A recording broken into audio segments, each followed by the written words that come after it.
The dawn broke pale and mist silver over Bitterbridge, drawing steam from the Mander as if the river itself breathed. Catelyn Stark stood on the slatted deck of the ferry that had carried her across that broad green water, a grey-cloaked silhouette among Renly's fluttering banners. Stags rampant on fields of gold, dipped and rose with the languid breeze. Beneath them came the rose-crimson of Highgarden, the golden lilies, the blue of Tarth, 100 bright threads stitched into Renly Baratheon's vast encampment. Hooves clattered on damp planks as her escort rode ashore. Brienne of Tarth led the way, helm tucked beneath her arm, long pale hair darkened by river spray. Behind the Maid of Tarth came Sir Robar Royce in bronze, and the green lambent armor of Sir Emmon Coe, Renly's Rainbow Guard. Catelyn kept her hood up, eyes half-lidded against a restless wind that smelled of wet grass and distant cook-fires. Ahead, tents sprawled like a kingdom of silk. Beyond them rose the earth and timber walls of Bitterbridge's keep, its squat towers flying yet more golden stags. Renly awaited her at the heart of the camp. She found him beneath an open pavilion of Tyrell green, seated at a cedar table strewn with figs and soft bread and bowls of honeyed almonds. He looked absurdly young in the half-light, a fresh-shaven smile beneath a fall of black hair, bright eyes fixed upon her with boyish pleasure. Beside him reclined Margaery Tyrell, lean and poised, her gown the color of late summer ivy. Sir Loras stood at her shoulder in white and green plate, a hand upon the pommel of his rose-palmed sword. When Catelyn bowed, Renly rose to meet her, arms spread wide. "Lady Stark, we have waited for far too long. Come, warm yourself. Bitterbridge is kinder than the field, but a river dawn chills even Stormlanter blood." "I thank you, your grace," she answered, though the words tasted strange. Her husband's brother upon the Iron Throne had been Robert once, yet here stood Robert's youngest, crowned in green malachite, claiming that same right. She smoothed her cloak and allowed Renly to guide her to a tall camp chair, carved of dark yew. A hush settled once servants withdrew. Wind fretted canvas overhead. Across the table, Renly's fingers toyed with a silver stag brooch. "We know why you have come," he said, voice low. "Yet let us speak plainly, not as rivals, but as two houses who have long admired one another." He glanced to Margaery. Her thin smile widened a fraction. Catelyn folded her hands atop the table. "My son Robb is hailed king in the north. We have no wish for the Southron crown, yet the Lannisters spilled my lord husband's blood, and for that they must answer." Renly's smile dimmed. "And answer they shall, by the seven they shall. But a single war fought together is worth 3 waged apart. Join me, Lady Catelyn. Yours is a wolf proud and fierce. Mine, a stag strong and swift. United, we trample the lion." Then, silence stretched. Catelyn heard distant horses and the low crack of a cook fire. She thought of Robb at Riverrun, armor new forged, but eyes already hard as tempered steel. Of Arya lost in the realm, of Sansa caged in the Red Keep. She thought too of Winterfell's Godswood and the whisper of ancient leaves. "My son will not bend the knee," she said at last. "The North remembers, yet an alliance, a pact of mutual oath and steel, that he may consider." Renly leaned forward. "Not mere alliance. Marriage. Marriage. When the war is won, and your daughter Sansa freed, let her wed into House Baratheon. A union of stag and wolf, blessed by the seven, and by the old gods if you wish it. I will name Robb Stark Lord Paramount of the North and Warden of the realm beyond the neck. Let Baratheon guard the south, Stark the north, and the Lannisters be crushed between. Now and Tess." Margaery's voice slid in like a silk ribbon. "With peace, the realm may heal. Your Northmen earn their justice. We earn our crown. The people starve for quiet as much as bread." Catelyn felt the weight of years pressing upon her shoulders. She saw Robb's stern face when the Raven brought news. Saw him weigh honor against swords, oaths against vengeance. Could she bind her daughter's future without his leave? Yet, if she rode away, and Lannisters triumphed piecemeal, all futures died. She drank a slow breath. I have the power to speak, but not to seal. Yet, I will carry these terms to Robb and stand for them as my own. A hush. Then Renly exhaled, broad grin returning. Then let it be spoken. We march within the fortnight. Stormlander's spear beside northern axe, Tyrell rose beside Tully trout. King Stannis lurks at Storm's End. My brother is first to fall. Once Dragonstone blood is cooled, we turn on the lions. Dedam see. Brienne's mailed fist struck her breastplate. For Renly, Sir Loras echoed. Hand aloft. Around the pavilion men saluted with steel upon shield. Catelyn kept her eyes on the honey-slicked table. Heart pounding. The die was cast. The raven winged north faster than any horse. At River Run, Robb Stark stood at the map-speckled trestle beneath the red Tully salmon banners. Blackfish Brynden read the scroll first, then laid it before his nephew. Candlelight danced across rivers and roads, across the black lines of march and crimson pins, marking Lannister hosts. Above, rain beat the stone shutters. Robb's jaw tightened. Marriage between Sansa and Renly Baratheon? And he will name the North Sovereign in all but name. He names you king, lad, growled the great John Umber. Calls your crown undiminished. Aye, the wolf runs free, with a stag for shield. The great John slammed a fist on the oaken board, rattling carved figures. Roose Bolton's pale eyes lingered upon the parchment. Stags are swift to flee a hunter's spear. Should Renly fall, the Tyrells may shift to Stannis, or even to King's Landing. Thou. The Tyrells hate the lions, Sir Edmure countered, and they are oath-bound by their sister's marriage. Across the hall, Grey Wind padded restlessly, sensing his master's unease. Robb touched the head of a carved wolf. The north bled at Whispering Wood and Oxcross. My lords, how many sons have we left to lose? If this pact saves even one. The murmurs thinned. Outside, thunder rolled. Robb pressed wax to parchment and sealed his answer beneath the direwolf. Then he turned to his council. Ready the host. We ride south to meet Renly. The wolf runs beside the stag. Dendero. On the King's Road south of the Blackwater Rush, Renly's banners marched by tens of thousands.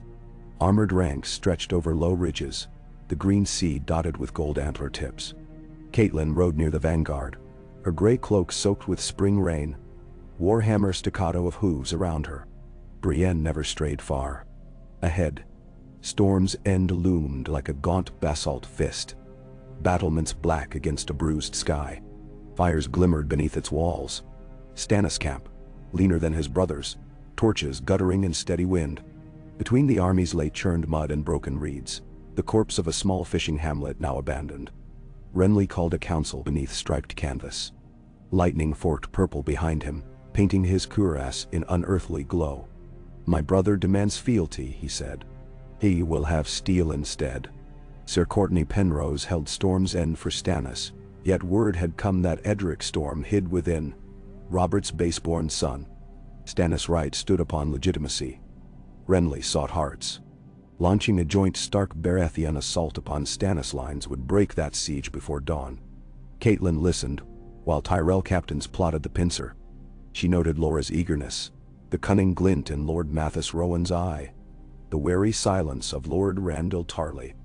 Civil war bent men like green reeds.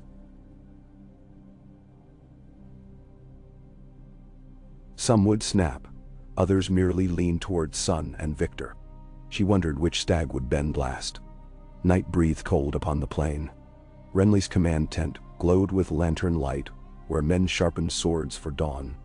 Catelyn found a quiet corner and unrolled Robb's reply. He accepted the marriage pact. The wolf and stag were one. Relief rippled through her, yet fear shadowed it. Alliances of parchment oft burned under dragonfire of fate. She folded the letter and prayed to the old gods beneath a scant scattering of oaks. Across the torn fields, Stannis Baratheon stood upon a low earthen rampart, jaw set, eyes unblinking.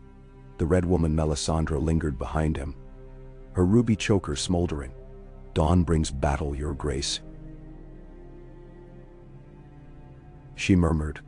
But shadows are the swords of night. Davos Seaworth clasped his cloak tighter. Your men are weary, sire. Better parley than bleed against twice your number. Ben? Parley? Stannis spat. My brother is false. He wears our lord's crown as bauble for Reachman. He will yield Storm's End or perish. His hand clenched the sword Lightbringer, its scented oil glinting red in torchlight. Melisandre's gaze drifted eastward, toward Renly's sea of fires. One king is cast by gods, another by mortal whim. The night is dark and full of terrors, she whispered, and the ruby pulsed with inner fire. Past midnight, Catelyn was roused by steel clamor. Torches streaked outside, men shouting. She spilled from her cot, Brienne close behind. In the main avenue of the king's camp, figures surged like ants. One called, "The king! Protect the king!" Catelyn's blood turned frost. She and Brienne ran, skirts whipping mud. They burst into Renly's pavilion just as a candle guttered out. Inside, Renly rose from a mirrored armor stand, only half-girded. "What is?" he began. A gust snuffed the lanterns. Shadow swallowed the world. Something moved, impossible, silent, between candle and canvas. Twin points of cold light burned where eyes should dwell, and antlers like ink-black knives crowned a head of living darkness. Brienne's sword flashed but bit only air. The shadow moved through the steel. A black arm curved. Renly gasped, hand clawing his throat. No steel lay there, yet blood poured crimson, steaming in lantern glow. Renly fell, lips shaping Catelyn's name. Brienne screamed, hacking at emptiness until canvas shredded and pole snapped. Then the dark dissolved like smoke, gone on the next breath. Silence slammed down. Catelyn knelt in cooling blood. Outside, Tyrell guards charged, faces white. Candles relit, revealed carnage. Renly Baratheon, eyes glassy, throat carved as though by invisible blade. Brienne sobbed, hands clamped round Renly's shoulders, cheek against his breastplate. Guards reached for her. She wheeled, blade dripping. "No!" Catelyn seized her wrist. "Enough. You serve him still. Let us reach Lord Loras before another shadow comes." Word spread like plague through the camp. Renly dead without foe in sight. Tyrell banners drooped. Stormlander hearts broke. Some blamed Brienne, others the North. Amid shrieking confusion, Catelyn dragged Brienne from the pavilion. Together they fled on swift horses, cloaks whipping in storm wind, heading north for River Run by moonless road. At dawn the green camp lay in tatters. Many swore allegiance to Stannis, believing Renly's crown passed by right of birth. Yet the Tyrells, pride scorched raw, fell back toward Highgarden, banners furled. Lord Mathis Rowan gathered swords and rode hard for Bitterbridge, leaving empty cookfires and half-finished trenches behind. Stannis men entered Renly's camp at sunrise, astonished to find barrels of food still steaming, siege engines unattended, horses with reins trailing in dew-wet grass.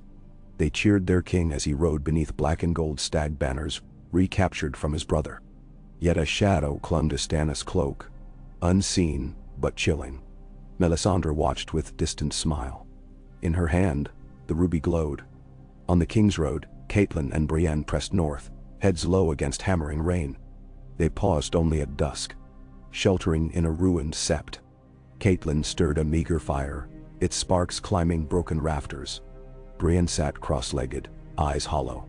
"I failed him," she whispered. "I swore upon my sword." "You fought a thing not of flesh," Catelyn said. "Blade cannot cut shadow." She touched Brienne's gauntlet. "Swear now to serve justice in his name." Brienne's blue eyes met hers. "Justice? Aye. Bring me Stannis Baratheon, and I will carve truth upon his chest." Catelyn thought of Robb, of Sansa, of the howling wasting of honor in a war of brothers. She fed another icicle of pine to the flames. Tomorrow, they would reach the Blackwater. Beyond lay the Riverlands and Robb's host. She prayed the Pact yet held wait. Now its architect lay dead. At River Run, Robb Stark received 2 ravens in quick succession. The first bore word of Renly's murder. The second, sent by Sir Bryndon's outriders, warned of Tyrell riders drifting toward King's Landing. Robb's knuckles whitened around the parchment. The pact balanced upon his life, he said. Now it balances upon ash. Perhaps Stannis honors the marriage, Edmure suggested without hope. Roose Bolton's lips curved faintly. Stannis honors only law.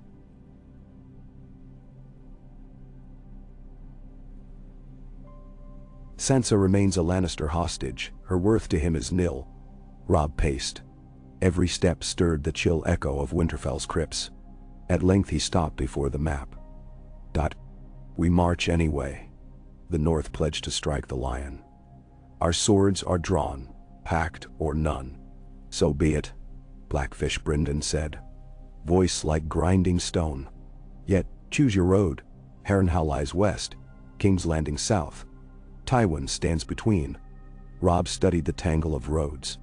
Renly's death reshaped the war like melting wax. The Reach might side with Stannis, might strike for the capital, might fracture further. In every path, steel awaited. He laid a finger on the fork in the King's Road. We ride for the capital. If Tyrell and Baratheon crash against the Lion's Gate, we will strike through the Kingswood and split Casterly power in twain. The direwolf hunts in confusion. The Greyjohn cheered. Rickard Karstark looked grim. Bolton's silence hid 1,000 thoughts. Outside, rain pattered the fortress roof. Catelyn rode somewhere south, alone, save a grieving maid of Tarth. Robb vowed silently to reach her before the shadows did. King's Landing simmered in heat thick as boiling oil. Tyrion Lannister, Hand of the King, stood atop the parapets of Maegor's Holdfast and watched Tyrell banners float in rumor, if not yet in sight. In the throne room below, Joffrey raged at talk of traitorous roses. Cersei whispered of wildfire. Pycelle spoke of gates and gods. Night after night, common folk prayed in the septs for any king but the bastard boy on the Iron Throne. Night after night, the city guards found more dead in Flea Bottom. Throats slit by hunger, by plague, by despair. Tyrion sipped watered wine and wondered which tide would drown them first. Stannis' black sails, Tyrell's golden roses, or a gray northern wolf. He paced the battlements, clinking of chainmail at his side. The sellsword Bronn, casual as a cat upon a wall. If roses join Stannis, Bronn mused. That's a lot of petals in one heap. And one hell of a perfume, Tyrion muttered. Might even mask the stench of treason. The sun set over the Blackwater. Tomorrow would birth yet another rumor, another army on the march. He wondered how many shadows remained in Melisandre's quiver, and whether any crooked arrow bore his name. Storm's End opened its gates to Stannis after a fortnight. Hunger and fear won where siege engines had failed. Sir Courtenay Penrose deed upon the ramparts, leaping rather than yield Edric's storm. The boy was taken. Within the keep's great hall, Stannis knelt before the table depicting Westeros in carved relief. Melisandre placed a leech upon Edric's arm, crimson drops falling into the boy's palm. She cast each blood-fat leech into a brazier, naming in turn Joffrey Baratheon, Robb Stark, and Balon Greyjoy. Flames hissed.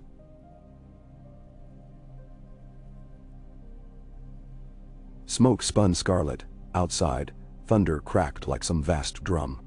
Davos watched, troubled. Kinslayer is accursed, he cautioned Stannis later. Voice low in the shadow of Storm's drum tower. The boy is bastard, Stannis snapped. Robert's sin, not mine. Blood is blood, Davos murmured, but the king had turned away.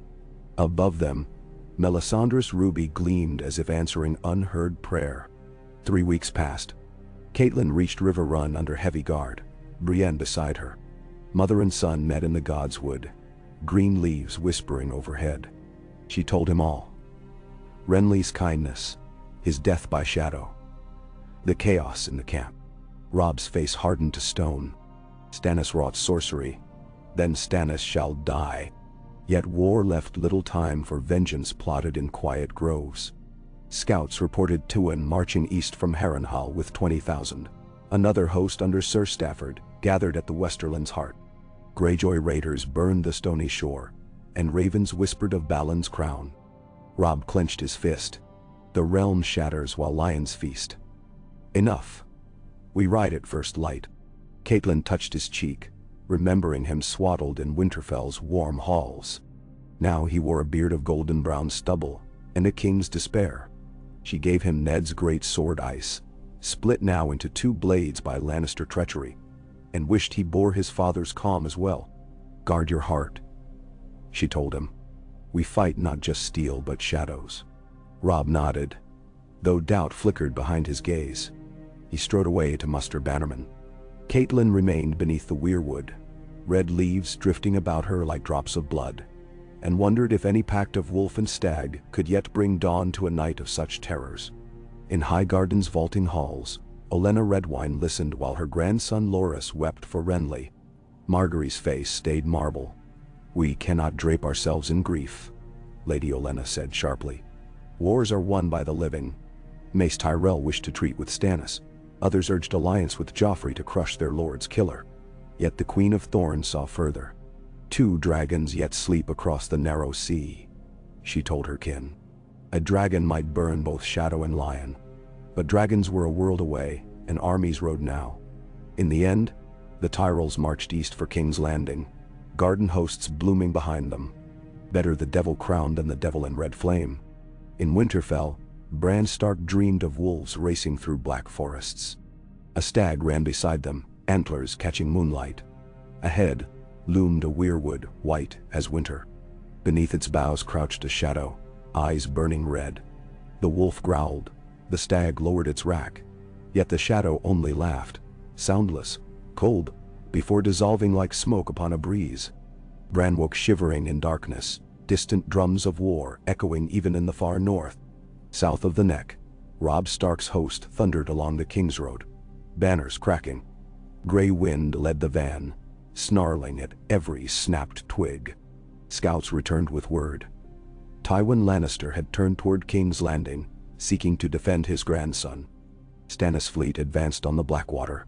Tyrell roses unfurled along the Roserad. 3 armies, 3 crowns, converging on one brooding city of red walls and darker sins. Robb summoned his captains. We strike through the Kingswood. Tywin's back will be to the river once Stannis lands.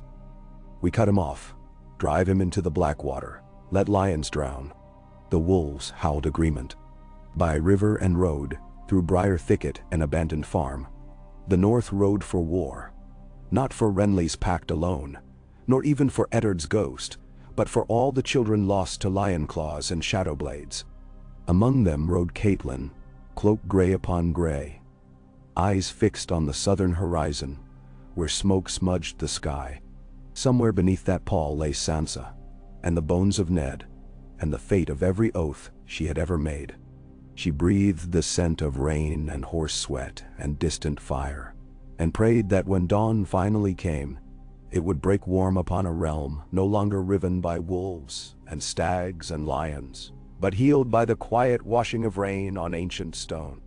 Yet far to the south, beyond sight or prayer, Melisandre gazed into a brazier wherein coiled embers, shaped like snarling beasts. Shadows danced upon the walls of Storm's End, born of flames she fed with leech blood, and whispered names. And each shadow stretched longer than the last. Ah, Kay. The Kingswood whispered with the hush of late spring leaves, deep and green as tarnished copper in dwindling twilight. Robb Stark rode at the head of his column, gray wind padding silently through bracken ahead, the direwolf's luminous eyes sweeping every shadowed hollow. A drizzle clung to mail and leather, gathering on branches to fall in silver beads. The damp smell of earth rose rich around them. Good northern soil transplanted to an alien forest, or so it felt to Robb, who had never known a greenwood so thick, so alive with hidden birdsong. Behind him clattered the carriages bearing River-run smith forges and coppersmiths, wheels muffled by oiled cloth to hush their passage. The host moved in narrow files, 3 abreast where the game trails widened, often single line where old oak roots tore the loam. Scouts slipped ahead like smoke. Outriders flanked the column, eyes sharp for gold and crimson or green and gold banners. Word carried by riders. said Tywin's host. Skirted the Rosered, hugging the Blackwater's western bank, to reach King's Landing by the causeway ford. Robb meant to slice behind him, sever the tail, and drive lion into stag. Or into the sea, should fate allow. Every night, Robb studied maps, by smoky torch glow. Flooded meadows, briar thickets, half-collapsed watchtowers dotted parchment and memory alike. The King's Wood was no friend to strangers. But Blackfish Brynden rode ever at his shoulder, learned in Riverland's guerrilla craft, and with him the rangers of Deepwood Motte, stealthy as owls, their axes sharp enough to shave a kiss from moonlight. When dawn of the third day flushed pink through cloud, scouts brought a prisoner, a gaunt Tyrell outrider, wounded and half-starved. Catelyn watched as Robb questioned him beneath a leaning holly, rain dripping from thorns like tears. The man knelt, wrists bound. "I rode from Bitterbridge," he rasped. "Sir Garland Tyrell leads a vanguard toward King's Landing by the Rosered. We travel under peace, to join the hand against the usurper Stannis." "Nah. Peace," growled the great John, looming behind Robb like a living cliff. "Lions and roses make sweet perfume till a wolf draws near." Robb raised a hand for quiet. "You march with Lannister?" "Not gladly, your grace," the man stammered. "But Lady Margaery will wed King Joffrey, it is agreed. In exchange, Lord Tywin grants leniency and titles. The Reach cannot stand alone against shadow-crowned Stannis." Catelyn felt Brienne tense beside her, armored fingers flexing at the name of Renly's killer. Robb's eyes hardened. "You seek to shield the realm from sorcery, yet you clasp hands with those who murdered my father and hold my sister hostage." He turned to Blackfish. "Loose him. Give him bread and salt and send him back. Let the Roses know we ride for King's Landing too, seeking our sister, not their war." The Tyrell rider wept relief as Northman cut his bonds. Catelyn heard Roose Bolton's soft voice behind. "Mercy breeds confusion in enemy ranks, yet sometimes it grows a hidden thorn." She thought of Robb's boyish smile at Winterfell's harvest feast the year before, of how war had thinned and sharpened it into a blade. Mercy remained, but honed strategy now. Tyrion Lannister stood ankle-deep in Foul Harbor mud beneath the ruined trebuchet known as Old Balerion. The Blackwater lapped sluggish and gray, carrying driftwood and dead fish through collapsed wharves. Men labored around him under flogging sun. Sweating sellswards, shackled debtors, rag-tatter smallfolk conscripted at spear point. They hauled wicker-wrapped barrels seething with wildfire, each marked by the Alchemist Guild's three-headed dragon sigil. "Careful," Tyrion barked as a barrow tilted. "7 save me. There's nary a drop of coin in you fools. But you'll blow coin and kingdom sky high if you spill that." Bronn lounged nearby, kicking a dead gull into the river. "Small chance they care. Half the city's ready to roast Lannister with or without green fire." "Bensund." Tyrion wiped grime from his brow. "All the more reason to keep them too busy lifting barrels to lift pitchforks." He gazed north where the river bent broad before the Gate of the Gods. Stannis' fleet would turn that curve soon enough. Sail oars churning. Far upriver, chain forge hammers rang from beneath the bowels of the Red Keep. Link by massive iron link, Tyrion's secret surprise. Between chain and wildfire, he meant to give Stannis a welcome no sailor would forget. Yet rumor flew quicker than gulls.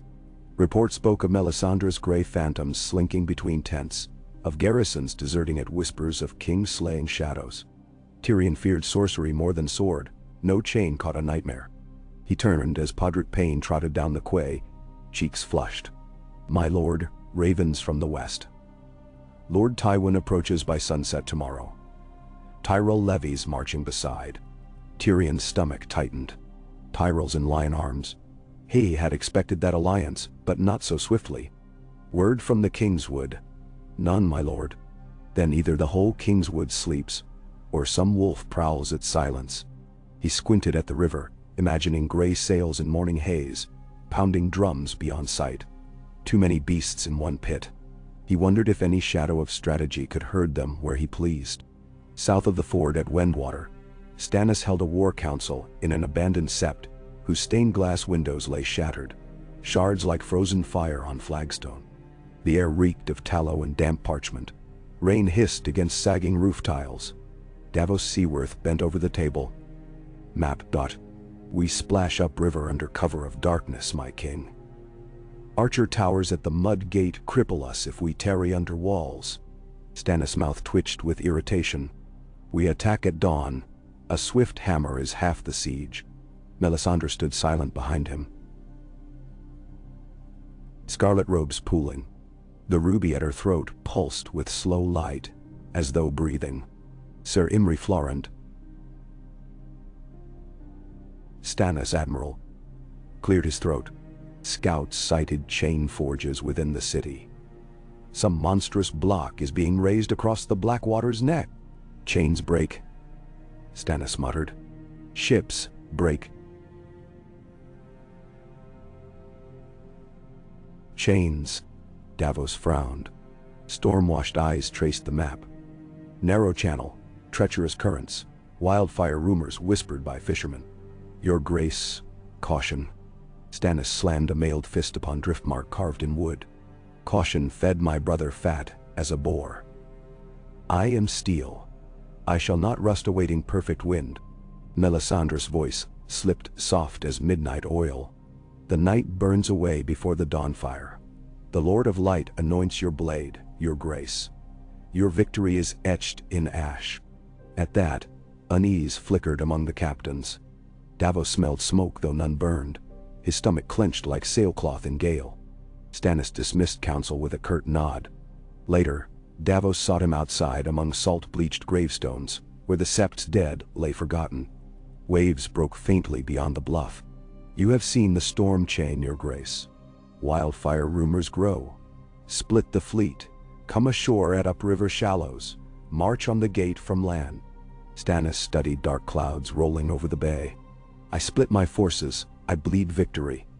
The lion fears only the first bite. Bite deep, he dies. I will not nibble. Davos bowed. Then let me lead the first line. If the sea swallows us, better the king's hand be spared. Stannis placed a hand on Davos' shoulder. Your true hand is your counsel, smuggler.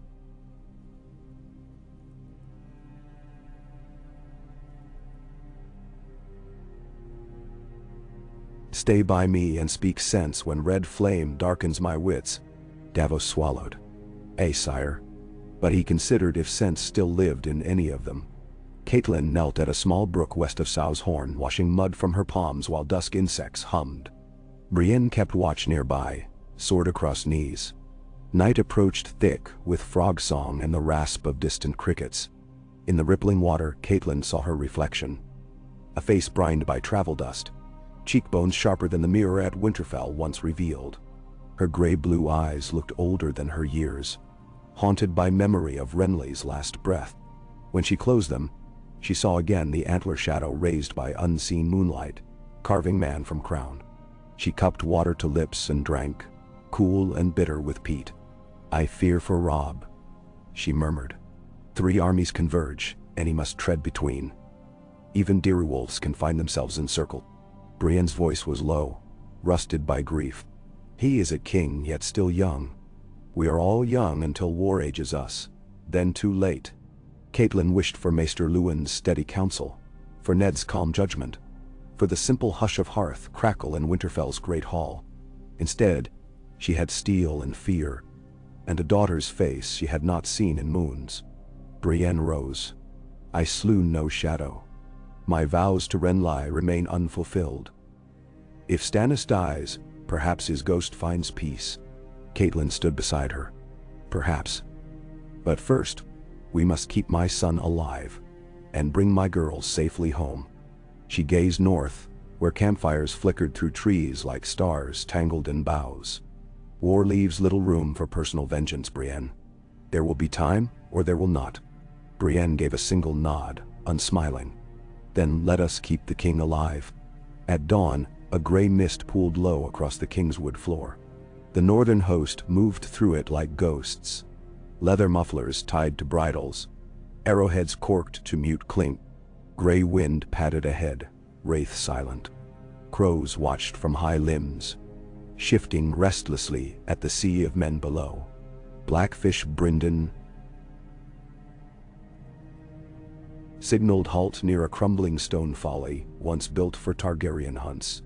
He climbed the weathered turret with 2 deep-wood archers. From its crown he stared east.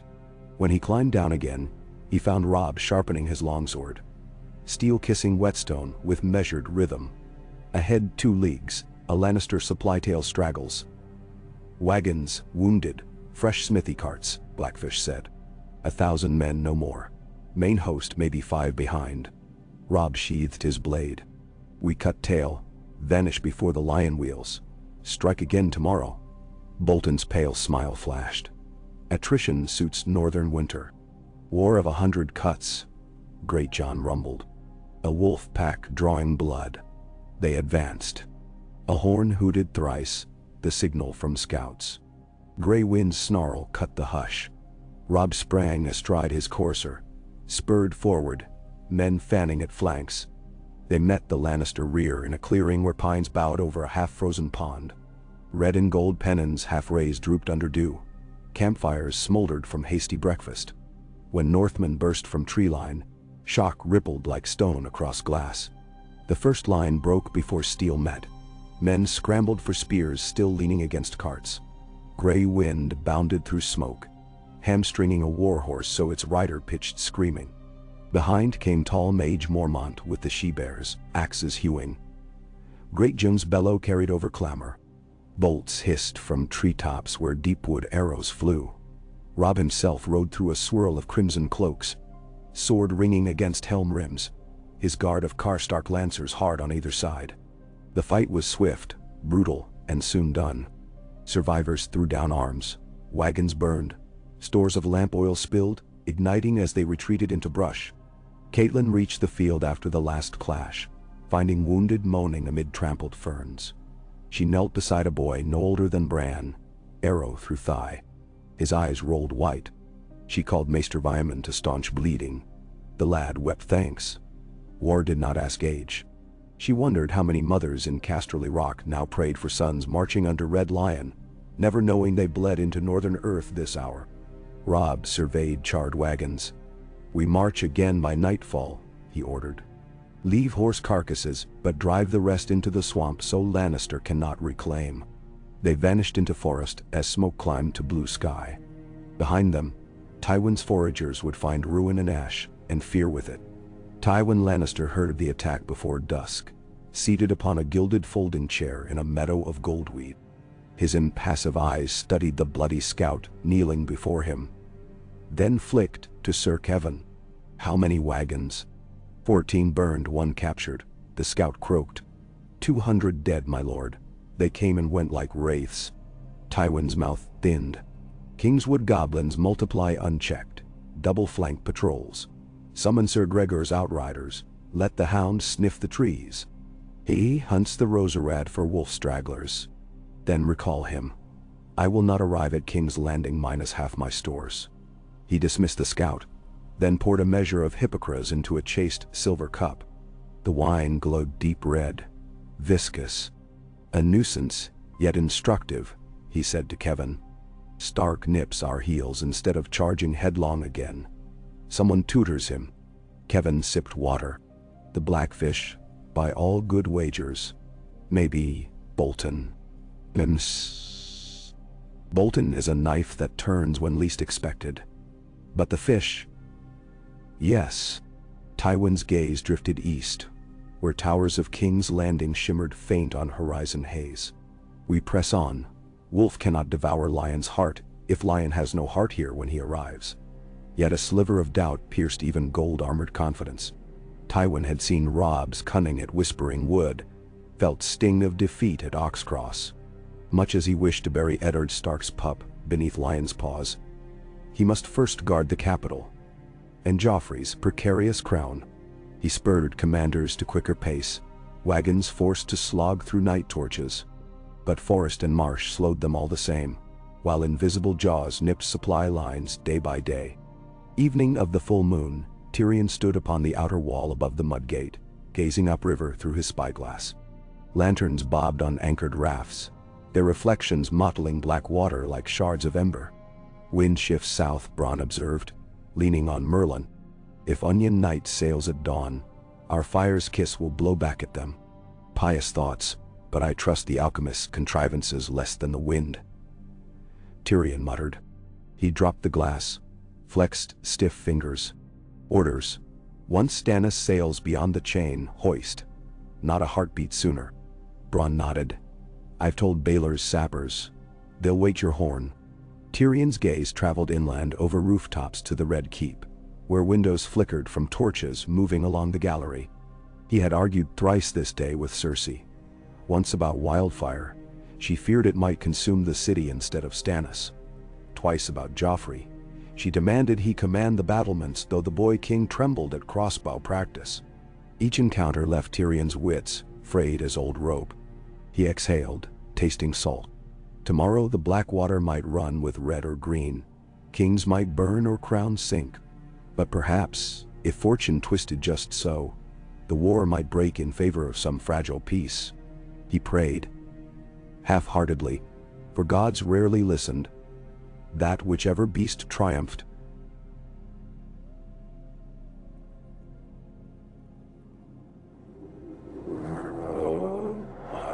Well, folk would suffer less than usual. He doubted the seven herd. The night before battle, Robb's host camped in hollow of wind-twisted birches. No fires, only banked coals. Moonlight gleamed dull on steel helms, stacked in neat rows. Men spoke in whispers, sharpening blades, mending leather, sharing flasks of pine sap liquor. Robb summoned his captains in low tent beneath a canvas hue of gray. Catelyn sat near the entrance, listening as he mapped tomorrow's gambit. Tywin crosses the field of Ashford at sunrise. We march parallel within the wood, then angle east 2 hours before midday. Meet his rearguard at the Nettle Flats here. He tapped parchment. If we push him hard enough, he must either form lines facing us, stalling his march to the capital, or attempt forced march and leave rearguard to fend alone. Either path divides him from the Tyrell column. Bolton's cool voice slid forth. If Tyrell sees lion blood spilled, they may stay hand. Let lion and wolf wear each other, then present their own terms to Kingling Joffrey. Precisely, Robb replied. We bleed the lion, not demolish. Drive wedge. Greyjohn grunted approval. Lord Karstark said nothing. Grief still shadowed his face since Jaime slew his sons at River Run. He would have preferred heads of golden lions on pikes, but he bowed to strategy. Catelyn studied her son's features. No trace of boy remained, yet something softer than Ned's stoic lines shaped his brow, a flicker of doubt he kept hidden.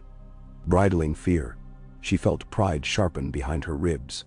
Ned had won battles with slow surety. Robb risked them with daring strokes. When council broke, she found Robb alone, gazing at the stars through tent flap. I dream sometimes of father, he murmured. He stands at Winterfell's gate, yet I cannot reach him. I wake before he speaks. She touched his tunic sleeve. When the heart is heavy as iron, it drags us poleward. But iron becomes steel when worked. Robb closed eyes briefly. If I fall, mother, see my sisters safe. The North must stand. You will not fall. She tried to sound certain, though shadows gnawed faith. Tomorrow you fight not alone. Wolves, trout, and bears march with you, and your father's honor in every sword. Now, he smiled thin. Then let honor show claws at dawn. Grey Wind pushed inside, muzzle bloody from some night kill. He nosed Robb's hand. Mother and son shared a glance, wordless, weathered by war. Sleep came short hours later, restless and fitful. But dawn came all the same, pale as milk. Sunrise spilled molten gold over the field of Ashford, where wild wheat grew waist-high. Tywin's host advanced in 3 columns, banners flapping in early breeze. Crimson lion on cloth heavy with dew, the silver fist of Clegane, the unblinking golden eye of Amory Lorch. Trumpets brayed. Supply wagons rattled beneath tarred canvas, flanked by shield walls of sergeants. In the Kingswood, Robb's army mirrored their march, unseen. Booted feet muffled by pine needles, they trod swift and silent. Wind carried faint trumpet calls to their ears. Near midday, clouds piled towering white, casting roving shadows. At the nettle flats, an open reach where ash scrub gave way to muddy clearing, Robb signaled. War horns boomed, deep and sudden, echoing tree to tree. Northern axes flew from underbrush, thunking into wagon wheels. Arrows hissed in sheets. Panic rippled down the Lannister rear guard. Horses screamed. Men wheeled, uncertain which front bore danger. Gray wind burst into high grass, snarling. Behind him, Northern cavalry galloped, cutting a wedge. Steel bit crimson. Sir Adam Marbrand attempted to rally, but his standard toppled under Umber charge. Riderless horses plunged through crossbowmen. Bolton's flanking foot poured from shadow. Shields overlapping. They advanced methodically, knifing stragglers, hamstringing pack mules. Fire arrows set canvas blazing.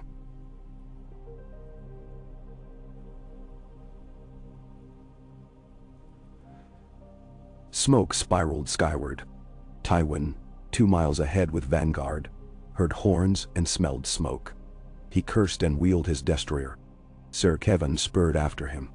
The field behind them churned with chaos. By time Heavy Horse arrived, half the rear guard lay dead or scattered into marsh tongues. Stark banners faded back into woodline, reforming out of arrow range. Tywin reined in amid burnt wagons, jaw clenched. Gold cloaks chased shadows among trees, found none. Forest swallowed wolves. Order march resumed, Tywin barked. Though men still stamped fear.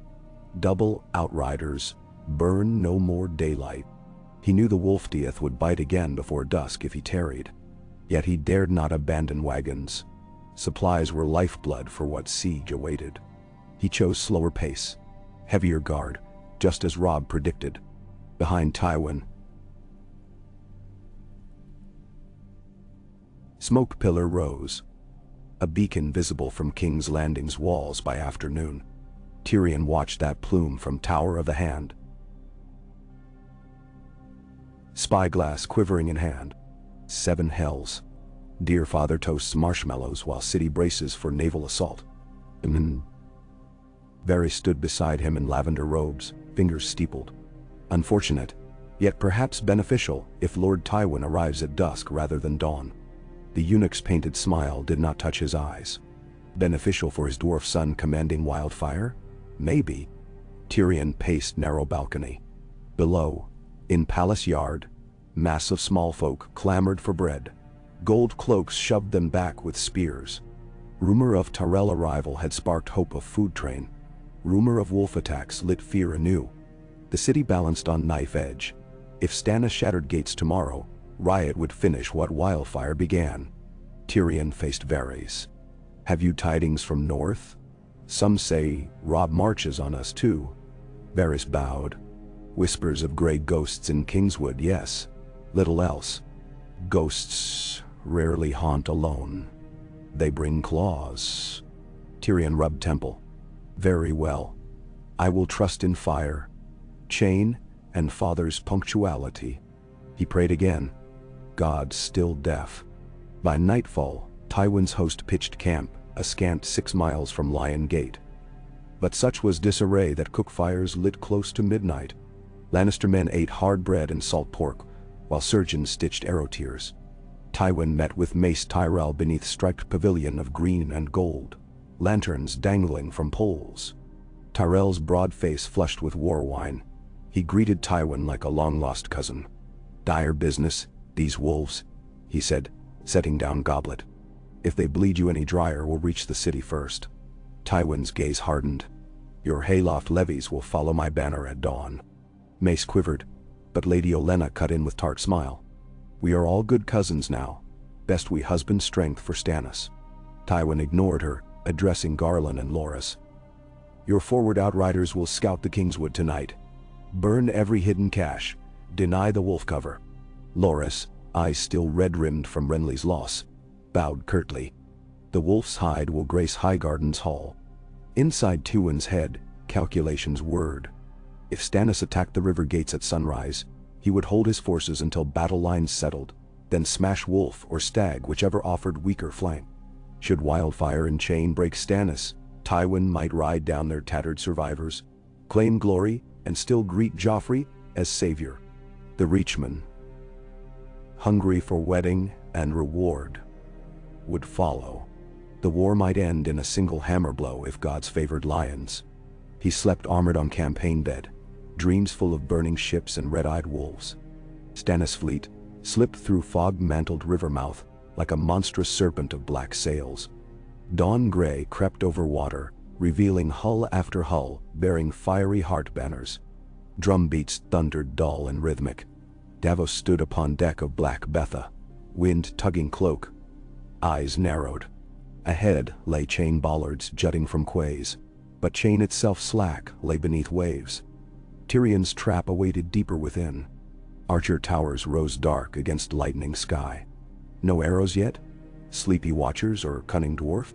Davos gave silent prayer to mother and crone, though he revered neither.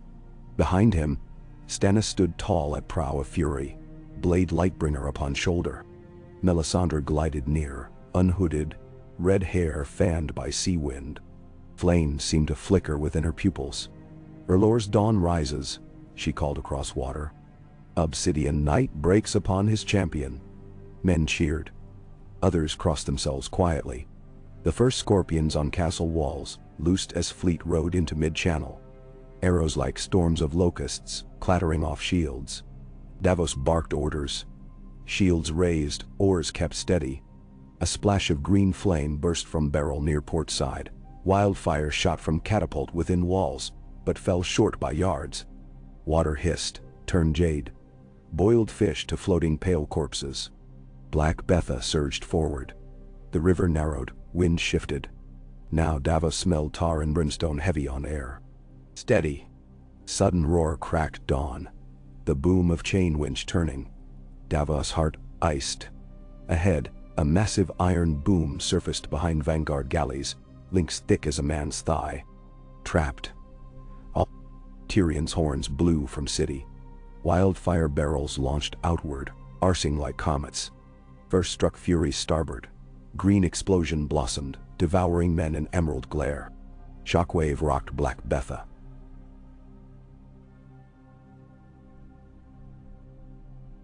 Sailors flung over rails screaming, bodies aflame, diving to water that burned as oil. Davos shouted till lungs raw, "Oars, back! Back!" But chain held them pocketed as barrels rained. Each strike birthing green suns.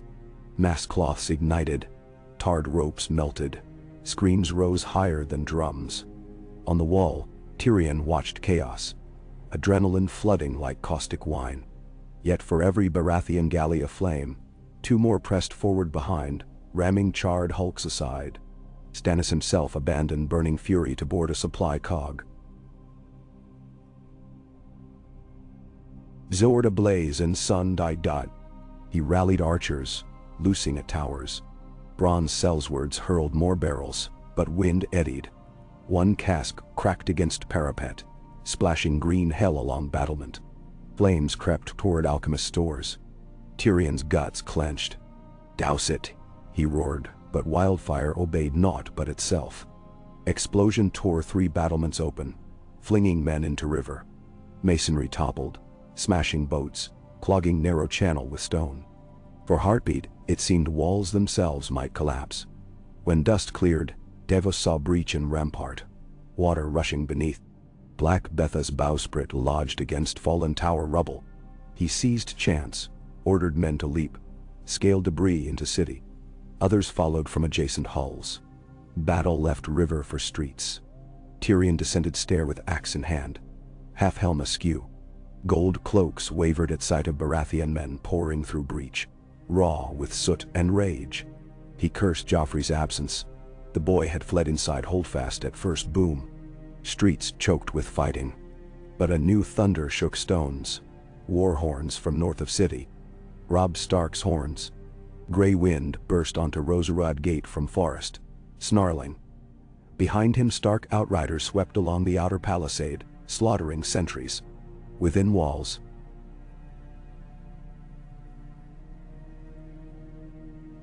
small folk. seeing direwolf, and not lion or stag, panicked anew. Some flung rocks at any soldier, others hid. Tyrell outriders under Loras surged from Roserwad minutes later, crashing into Kingswood flank where Bolton's men skirmished Cleganes. Chaos multiplied. Robb had timed march, so his vanguard struck Lion Gate as river battle raged. Hidden by dust and smoke, Deepwood climbers scaled Outer Barbican. Garroted guards dropped rope ladders. By time Tywin realized woodland assault, wolves prowled city western quarter. Tywin cursed misfortune, yet he saw opportunity. Lions to gate, he commanded. We crush wolf between wall and our charge. He led knights in thunderous line. In narrow streets, 3 armies collided. Lannister red, Stark gray, Baratheon black to dole. Tyrell green floated edges, uncertain where to fall. Wildfire smoke drifted above like corpse shroud. Bells tolled as towers burned. Catelyn rode through gate behind Karstark infantry, seeking Maegor's holdfast where rumors placed Sansa. She dismounted to lead foot, Brienne at her side, sword crimson with battle glaze. Peasants fled into alleys, dead strewn among market stalls. Catelyn pressed on beneath signboards still swinging. Baker, Smith, silver seller Tartot. Ahead, a knot of gold cloaks barred way. No passage, they shouted. Queen's orders, no traitors inside city. Brienne stepped forward, shield raised. Before blade fell, a low growl made guards blanch. Gray wind stalked from smoke, fur singed, teeth bared. Gold cloaks scattered. They reached a side postern of Red Keep as bells tolled again. On rampart above, a small figure loosed quarrels. Tyrion, blood-spattered, keeping press away. He glanced down, recognized Catelyn from River Run Parley. His broad mouth twisted, but he waved them through. "Find your damned sister quickly," he shouted. "City burns." Catelyn raced marble corridors, her memory half recalled from Ned's rescue attempt. Guards here looked stunned to find war already inside palace. Brienne dispatched 2 with clean strokes. They burst into tower room where Sansa knelt crying in soiled gown, Septa Mordane's old 7-pointed star clutched in white fists. At sight of her mother, Sansa gasped, rose on shaking legs. "Mother." Catelyn folded her daughter tight, tears mingling. "I have you," she whispered. "I have you." Elsewhere within castle, Joffrey shrieked at Pycelle to fetch crossbow. Cersei dragged him toward inner tunnels. Varys slipped through secret passages. Sandor Clegane cursed lion and wolf alike, then fled gate with half-helm aflame. In throne room, Tywin and Margaery Tyrell confronted Stannis beneath ruby banners fallen from rafters. Lightbringer clashed against Sir Loras Rose-Pommel's sword. Sparks flew. Tywin's knights lunged. Stannis hacked them aside. Then bronze arrow pierced Melisandre's shoulder from gallery above. She laughed. Arrowhead crumbled to ash. Shadows writhed at her feet, stretching like claws. Robb crashed through shattered doorway with guard, meeting Stannis eye to eye across corpse-strewn marble. "Your sorcery killed many good men," the young wolf said. "And yours?" Stannis spat, gesturing at carnage. "All kings bleed a realm dry." Robb hefted sword dripping red. "I am no king if realm dies for it. Stand down. Yield to council of peace or face wolf and lion both." Tywin blinked but sensed tide. Stannis' eyes burned, but perhaps he saw ruin. The river full of burning hulls, his army trapped, his knights dwindling. Slowly, Lightbringer lowered. "I yield city, not crown," he said. Tywin exhaled. Robb nodded. "We parley, after wounded tended." But Melisandre hissed, ruby blazing. "Only shadow may yield to dawn." Darkness flared from her.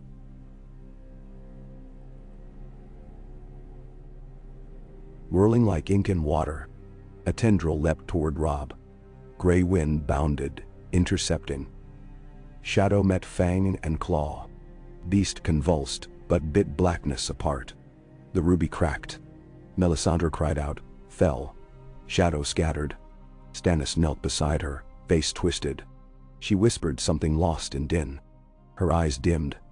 Ruby stone faded to dull glass. Bells tolled once more. Victory, surrender, no man could tell. City groaned beneath weight of death and fire. But wind shifted, wildfire smoke blew seaward. Rain clouds spilled first drops to quench embers. Outside, common folk peeked from hiding to see banners drooping. Lion torn, stag charred, wolf ragged. Tyrell rose still bright amid soot, promising bread fields. Among streets littered with broken shields, soldiers began tearing cloth for bandages rather than banners. Catelyn led Sansa through gate at dawn's gray, past heaps of spent arrows. Brienne flanked them, bloodied but unbowed. They found Robb near Sept of Baelor, blade grounded, gray wind leaning against his knee, sides heaving. Mother and son embraced. Sansa clung. In the hush between thunderclaps, they heard new bells toll. A softer peal, funeral and birth alike. Tywin stood beneath dripping lion banner, speaking to Margaery and Varys in low voices. Stannis knelt at Melisandre's bier outside Sept. Davos set hand upon his shoulder. Tyrion limped by on crutch, face half swathed in linen, eye swollen. He paused by Catelyn. "Your son has gift for chaos," he said wearily. "Chaos was already here," she answered. He merely revealed its face. Robb offered Tyrion a curt nod of thanks. For the gate, perhaps. Tyrion managed a wry bow before hobbling off muttering about broken chains and broken crowns. Above them, the sky cracked, releasing steady rain. Fires hissed, blood thinned, soot ran in black rivers along cobbles. Catelyn tilted face to drops, washing grime from cheeks. She thought of Renly's laugh, Ned's quiet smile, the children yet safe, yet living. Peace would not come swift. Too many debts remained. Tywin would demand ransom. Stannis still claimed throne. Balon Greyjoy prowled coasts, Freys muttered at crossings. But in that rain-washed dawn, Catelyn allowed one breath of hope. Robb touched her arm. "War is not done," he said. "No."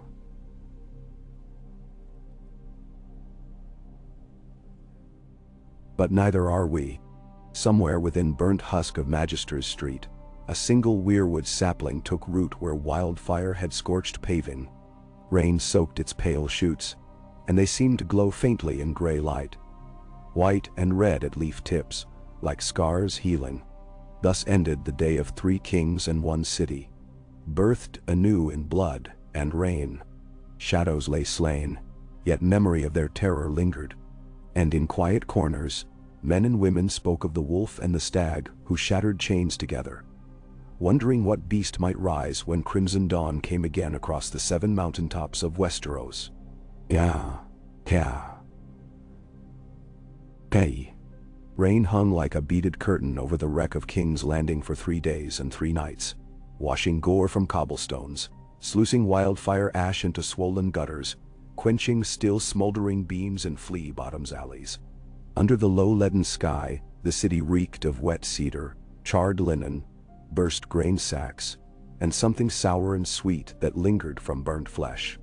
Once white marble of the great septi glistened gray-green, its statues streaked as if saints themselves had wept. Carts creaked through puddled lanes, hauling corpses toward the refuse pits beyond the mud gate. Monks of the poor fellows muttered prayers until voices cracked, then muttered on. Above every door, a tattered scrap of cloth. Red or black or gold, marked which house had claimed that quarter, or which house had lost it. Robb Stark spent the wet dawn hours pacing the cavernous entry of Maegor's Holdfast, boot heels thudding on slick flagstone. Gray wind curled beneath the twin stair like a living gargoyle, ears twitching with each new echo. The keep's torches smoked in the damp, giving every corridor a fog of its own.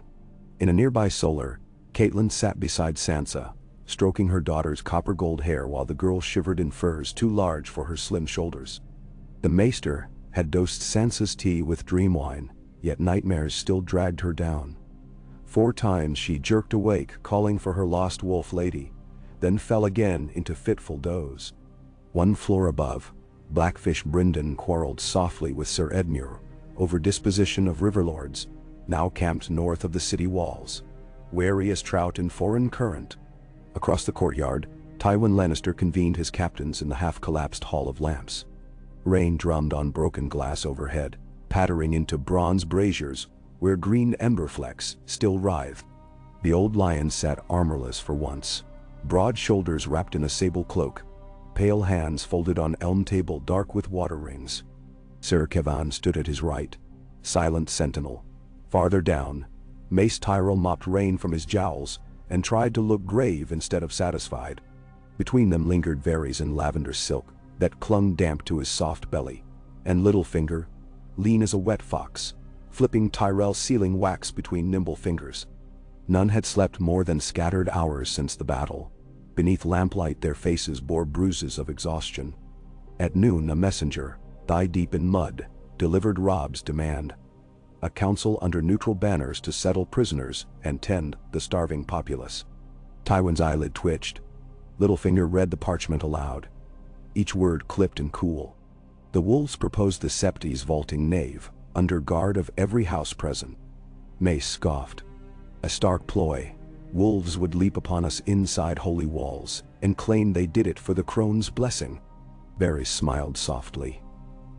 The Sept stands partly ruined, my lord. Any leap would crack more stone than skull. At last, Tywin grunted assent.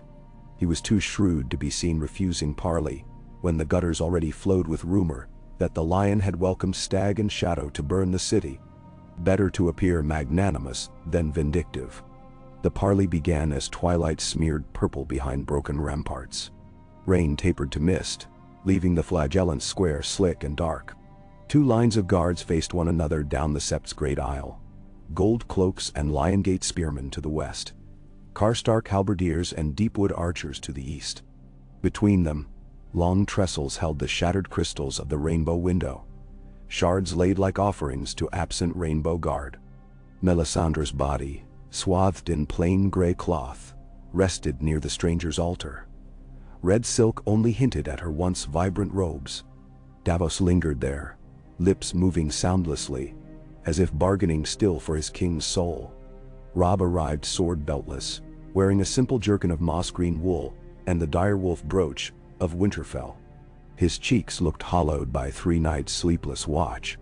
Beside him strode Greyjohn Umber, a wet bear squeezed into boiled leather, and Roose Bolton with pale hands clasped in voluminous sleeves. Behind them came Brienne of Tarth in rain-streaked plate, her eyes red-rimmed but steady. When Tywin entered from the opposite transept he came alone, but for Sir Kevan, lion-head cloak rippling behind.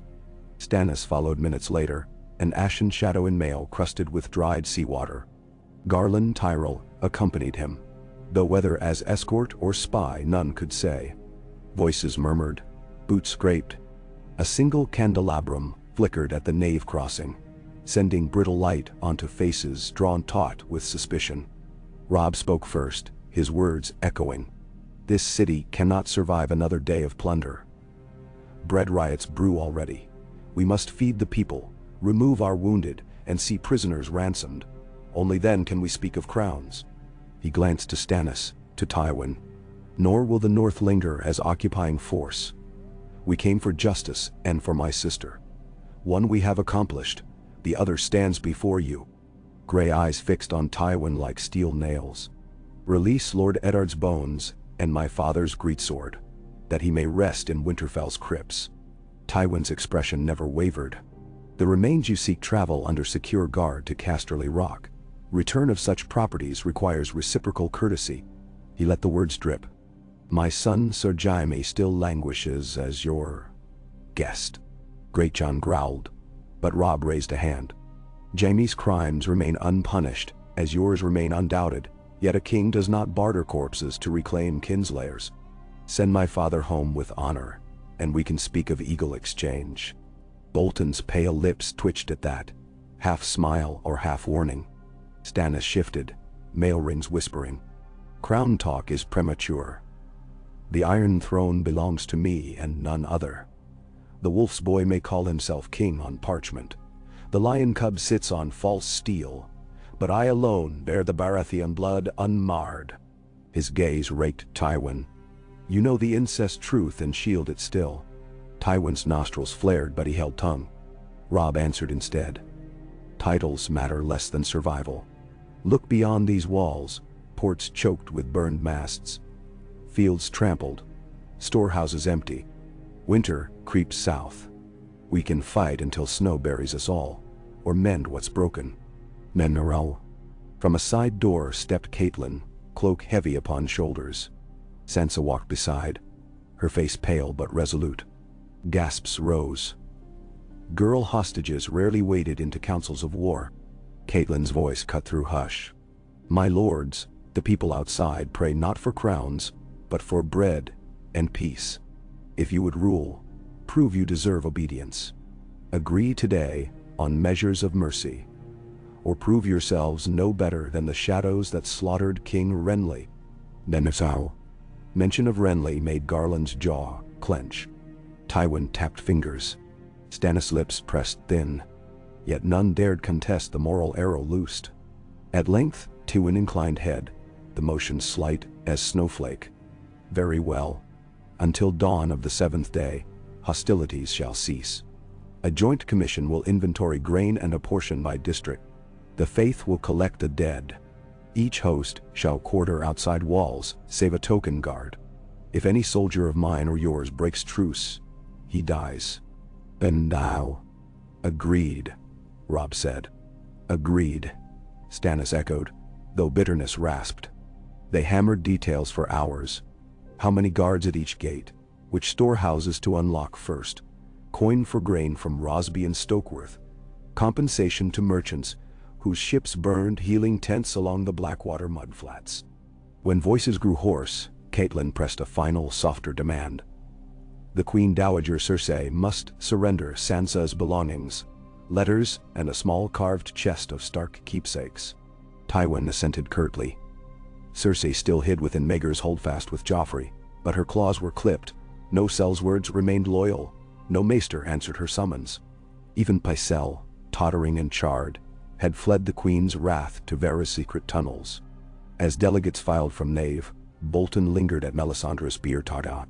His pale eyes examined the ruby gem, now cracked and dull. He touched cloth with 2 fingers, assessing temperature like a surgeon. When he noticed Davos watching, he offered thin smile. Even dead sorcerers leave riddles. Bolton's voice carried no emotion. Davos answered with a wary nod. He had lost 4 sons in Wildfire's green fury. He felt no warmth for talk of riddles. That night, the truce rippled along campfires like a myth half believed. Northern tents rose in the charred fields outside the King's Gate, pitched in ordered squares. Tywin's wounded limped to littered barges bound for upstream villages. Reachmen drove wagons full of winter carrots, onions, oats, and barley from their baggage train, handing loaves to starving small folk in trade for gossip about lion and wolf positions. Even refugees who cursed the summer nights 2 moons gone now cheered roserad flour sacks. Hunger leveled all grudges. Inside the city, Tyrion Lannister regained his feet with the aid of a blackthorn cane. A festering cut above his brow left the dwarf woozy, but he insisted on limping through the ruined Guildhall district to judge progress. Bronn shadowed him, one arm in sling. They passed smithies hammering twisted gate bars back into spearheads. At river's edge, chain links as thick as boar thighs lay coiled like dead serpents, half submerged in green-tinged water. Charred hulks bumped the quay, timbers popping. It worked, Bronn grunted. Worked too well. Tyrion only nodded. His plan had burned Stannis' fleet and half the city. Victory, yet at what price? The folk of King's Landing had always hated him, but now their loathing felt carved into the stone. On the truce's 2nd day, a hush spread through camp and city alike. Scouts sighted sails flying Kraken banners off Maidenpool, and word came fast that Balon Greyjoy's longships raided unfortified Gulltown, burning 3 war galleys at anchor. Robb received the Raven beneath a dripping pavilion. He read twice, jaw tight. Theon's betrayal stung anew, sharper than wildfire shards. Balon had sensed southern armies locked in bloody stalemate, and now harried eastern coasts. Rumor claimed Asha Greyjoy mustered a great raid on the Arbor as well, risking Lannister Tyrell vengeance for plunder. Catelyn watched Rob's shoulders sag. "We cannot split host again," he muttered. "The Kraken feasts because we are trapped here playing at parley." Bolton advised patience, but his eyes glimmered as though seeing currents others missed. That afternoon, Stannis called for trial by combat to prove his claim. He demanded Sir Loras Tyrell as his opponent, reasoning that the Knight of Flowers had worn Renly's rainbow cloak and must answer for serving false king. Loras accepted instantly, fire in green eyes. Yet Tywin intervened, citing that any duel while truce held would breach agreed peace. Angry words crawled across parchment. No knight's honor outweighed 500,000 bellies fed by fragile calm. Stannis withdrew the challenge but declared loudly he would revisit the matter at council's end. Loras stalked away, knuckles white on pommel. On the fourth day, the small folk board of guilds, long silent under Joffrey's tyranny, petitioned for representation in ongoing talks. They flooded Tower of the Hand courtyard with tanners in oilcloth, potters carrying cracked urns, rat-catchers in patched jerkins, incense masters holding buckets of sandalwood ash. Tyrion limped out to greet them and found to his surprise that they offered thanks first. Grain wagons, reopened wells, and restored bakeries had staved off famine. Yet behind gratitude, they pressed demands for price caps on grain and the abolishment of certain royal monopolies. In former day he would have dismissed them. Now he saw their numbers, desperate and armed with farm tools. He promised he would present concerns to the lords. Whether those lords listened depended on how much bread remained. Elsewhere under grey noon, Brienne of Tarth gathered orphans made by war. She walked burnt lanes carrying a stag antler helm draped in black cloth, seeking a septa to consecrate Renly's memory. Some mocked, a maid knight clinging to shadow of dead king, but others whispered respect. Catelyn joined her, and together they organized relief wagons to ferry children to plainstone monasteries, north of Roseroad. The work gave Brienne purpose. Each soft, "Thank you, sir," from a soot-smudged child seemed to wash blood from her gauntlets. That evening, a storm front thundered eastward, lightning spiking across the Blackwater like tracer fire. Rain hammered tents, watchfires hissed out. In Tywin's command marquee a secret meeting convened.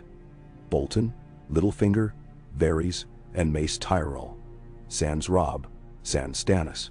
They spoke beneath candle flutter of succession, debts, and the dangerous charm of compromise.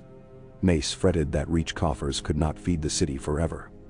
Littlefinger offered loans at attractive terms. Bolton said little, observing flows of gold and wine and the direction of shadows on canvas walls. Varys poured tea with serene smile, noting that a council of regents might quell unrest until lines of inheritance clarified. No agreement signed, but seeds scattered. Dawn of the fifth day saw Sansa venture onto castle battlements with her mother. Sunlight at last gleamed through ragged clouds, steam lifted from rooftops. Below in the square, northerners dismantled the statue of King Maegor to melt bronze for horseshoes. Sansa watched silent. "It feels like a play I forgot my lines for," she whispered. Catelyn squeezed her hand. "You survived. Now we write our own script." Yet Sansa's blue eyes drifted toward the rookery tower where Arya once chased cats. Her sister's absence yawed like black water. Later that morning, a second raven arrived. This from Riverrun. Lord Hoster Tully had died in his sleep, Rivers finally claiming the fish. Catelyn received the wax and felt her knees threaten. Brynden bowed head. Edmure wept openly, yet pride flickered in his cry. Now he was Lord of Riverrun. War left no time for mourning. Crews would carry Hoster's bier upriver for river burial, catching currents between blockades. Catelyn found Robb in Sept Nave, told him. They knelt together among shattered glass. A vow passed. Once city stabilized, the Starks and their riverlords would depart Southlands for Riverrun and Winterfell. Sansa placed rose petals on the stranger's altar, petals stuck to wet stone like drops of blood. Hour by hour, however, politics spun new snares. Tywin summoned Robb to debate prisoner exchanges. Bolton came too. Eyes shuttered. Within the tall tower audience chamber, Robb offered Sir Jaime in return for bones of Eddard. But Tywin insisted on all Lannister captives, as well as return of Queen Cersei to her father's custody. At that last point, even Kevan gaped. Tywin's gambit shocked lion and wolf alike. Robb refused. Cersei was regent in name at least, and would face judgment for Ned's death. They argued till torches burned low, ending with nothing resolved but deeper rancor. Stannis spent these days reorganizing what remained of his host on the south bank near the ruins of Spicetown. He blamed defeat on wildfire witchcraft, but his men whispered about charred casks of devil's fire and the king's refusal to heed Davos' counsel. Morale sagged. Many knights considered breaking oath and riding home. Davos himself found a fractured unity. Some captains still trusted the Onion Knight and looked to him rather than Stannis. Each night Davos prayed on blackened stones by the river for 4 sons who would never return. When he stood, he felt a crown's weight he did not want. On the 6th day, Ghost of Winter finally swept in. First morning frost silvered the burned ships along quay. Breath plumed from workers' mouths. Tyrell wagons thinned as roads iced. Margaery Tyrell arrived with new escort.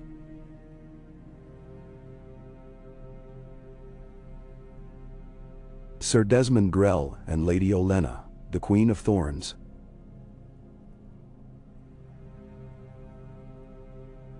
Sitting under heated litter, sniffing at city stench, Olenna wasted no hours. She invited Catelyn, Sansa, and even Brienne to midday tea in the Maidenvault garden, the least ruined courtyard. Under frost-tipped lemon trees she pricked for rumors of Robb's marriage prospects, of northern harvest yields, of Sansa's songs. War ends with weddings, dear girls, she said, pouring heated wine into cracked porcelain. Either that or ashes. Personally, I find lace more palatable than smoke. Catelyn parried politely. Sansa blushed. Brienne scowled into her cup, muttering that vows forged in war seldom held. At dusk trumpets summoned lords to final council. The Septi's vault echoed again, though this time candelabras glowed warm and colored shards of the rainbow window had been arranged into modest mosaic across choir floor. A fragile tribute. Tywin spoke first, voice like iron scraping anvil. 6 days we fed this city and buried its dead. We now decide sovereignty, or leave vacuum for krakens and crows. Dandar. Robb countered. The North is sovereign. We will withdraw beyond neck with our own crown. Southern throne belongs to any who can hold it without our aid. Stannis slammed fist. That will be me. He presented double-lined parchment listing great lords prepared to swear once his fleet rebuilt. Celtigars, Macceys, Estermonts, even some of Bar Emmon. But parchment could not row upriver, nor rebuild charred masts. Tyrell answer came through Lady Olenna's quill. They would endorse whichever ruler guaranteed trade privileges, South Bank grain tariffs, and dowry for Margaery. Preferably marriage to a king of sound mind and body. That pointed barb landed squarely on Stannis, who frowned as though bit by flea. Opportunists sensed opening. Littlefinger suggested a compromise, a great council at Harrenhal in midwinter, to weigh claims and elect a finalist, as old King Jaehaerys once convened at Maidenpool. Varys praised wisdom of such precedent. Kevan Lannister observed the Iron Throne might stand empty until then. Regency Council maintaining peace. Stannis sneered at talk of votes. Law needs no ballot. Robb shrugged. The North would not attend. Tywin weighed but ultimately nodded. Great Council allowed months to rebuild armies and influence. He stipulated that until Council's conclusion, hostilities between signatories cease. Each claimant maintain realm's defense in his region. After hours of wrangling, a fragile pact emerged. Stannis withdraws to Dragonstone, free to rebuild navy but bound against further aggression. Tywin escorts Joffrey and Cersei to Casterly Rock, for their safety, relinquishing direct rule of King's Landing. The Small Folk Guild Council administers city day to day, with grain supplied jointly by Reach and Westerlands, costs accounted as credit toward royal tax to the future king. Robb departs within 10 days, escorted by neutral Riverlands host. In return, Eddard Stark's bones, ice, and 2 wagon loads of northern prisoners are released. A temporary ward of good faith. Sansa Stark remains under protection of the Faith militant within the great Sept precincts, guest rather than hostage, until northern withdrawal completes. Afterward, she may depart freely. At Harrenhal, on the first full moon of the new year, shall convene a great council of lords, both great and small. Any house not under declared rebellion may attend or send delegate. Bolton ensured a clause. Each attending delegation may travel under safe conduct, and any breach of guest right at council will render offending house outlaw. Many nodded vigorously, recalling the shadow of sorcery. The pact sealed, they signed slowly on parchment trimmed from a Septon's ledger. Wax pooled crimson. Only when quills lay down did Robb notice Roose Bolton's signature. A flawless flowing script ending in tiny flourish, much like a leech sucker's curl. Night deepened. Outside, torches flickered along battered walls. Banners flattened in cold wind. A hush came over the city like a held breath. Inside the royal bedchamber, Joffrey shrieked rage at being shipped to rock like unwanted pup, until Cersei slapped him hard enough to bleed his nose. Tyrion watched, cane under arm, and felt something splinter. Pity perhaps, or disgust so deep it numbed. In northern encampment, Greatjon opened barrels of dark ale, declaring half-victory worthy of half-keg. Drums thudded, but celebration came muted. Too many empty bedrolls, too many ghosts. Catelyn shared quiet fire with Brienne and Brynden, re-sewing torn cloak edges. She planned return route already. River Run for funeral, then Moat Cailin, then home, if home still stood. Ravens had been scarce. No word since Balon's raids. Sansa spent night in Maidenvault Library, reading dusty tome of songs under Septa's watch. Her fingers traced Ballad of Nymeria's 10,000 ships. She wondered if her direwolf namesake still roamed Riverlands wild. Tears blurred ink. Morning of withdrawal dawned cold, clear and blue as forged steel. Trumpets blew farewell. Robb led column through Lion Gate, gray wind trotting before. Cityfolk lined lanes. Some dipped heads, some spat. To many he was rescuer, to some invader, to most a rumor realized. As he passed the charred stump where traitors' heads once tarred, he paused, drew sword, and sliced down the single remaining spike. No head adorned it yet. Still the gesture carried. A murmur followed the host out, like tide receding. Tywin's train rolled west an hour later. Columns of red cloaks protecting gilded wagons heavy with ledger books, jewels, and a gilded iron throne replica dismantled for travel. Joffrey rode inside caged litter, furious as lynx. Cersei stared through lattice, lips thin. Stannis boarded galley ashore upstream, few ships he still commanded intact, sails patched with black cloth. Davos at his side watched city shrink into haze. Thus King's Landing awoke today without a king. Guild banners flew at towers, cogwheel of smiths, hourglass of stewards, wheat sheaf of bakers. Citizens whispered this might mean liberty or anarchy. Most simply queued for bread. 3 days' march north. Robb's scouts met Raven tree riders bearing dire news. Winterfell burned, the bastards of Bolton and Greyjoy at heart of ruin. Bran and Rickon believed slain. Snow began falling in soft flurries as the tidings spread along column. The young wolf clenched Saddlehorn till knuckles bled. Catelyn nearly collapsed. Brynden caught her. Greatjon roared to sky. Bolton only lowered gaze, voice silk. My lady, my king, vengeance runs swift on winter wind. The Dreadfort stands ready to repay treachery. His pale eyes betrayed no hint of guilt. Robb ordered forced march. Feet that already bled now trod frozen mud. Sansa remained behind in Sept refuge, tears freezing on cheeks as she watched ravens depart, carrying word north. Your brother's dead, your home ash. She sang softly to keep grief at bay. Far to the east, beneath towers of Valeria's broken smoke, 3 dragons stirred restlessly beside a queen who dreamt of iron chairs and red banners tangled in wolf fur. Rumors of Westeros' fractured crowns reached her across wine-dark sea. Her eyes burned bright as new-forged steel. North of Wall, a white shadow moved through haunted forest. Quiet as morning frost, ears perked toward distant howls. And across the length of grief-scarred realm, Small folk knelt at altars or hearths, praying that winter's first flakes would cover bones before new kings could spill more blood upon the snow. The wind made answer in lonely towers and ruined keeps alike. A hollow moan, half warning, half promise that wars end as they begin, not with trumpets but with silence settling over the dead. But life persisted too. In cracked seeds buried by autumn rain, in the soft nicker of foals born beneath makeshift stables, in the laugh of orphan boy Brienne hoisted onto saddle as column trudged north. Somewhere, a maester opened fresh parchment and dipped quill, ready to chronicle this age of wolf and stag and lion, of fire and shadow turned upon themselves. The tale was not ended, only paused beneath gray sky heavy with snow to come. Footsteps receded, banners vanished into swirling white, and behind them King's Landing waited, battered yet breathing, to greet whichever crown returned when the thaw finally broke.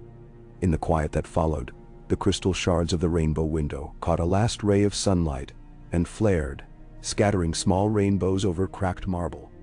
Fleeting, fragile, yet undeniable. A promise that even in ruined color could be found, if one dared look long enough into shattered glass.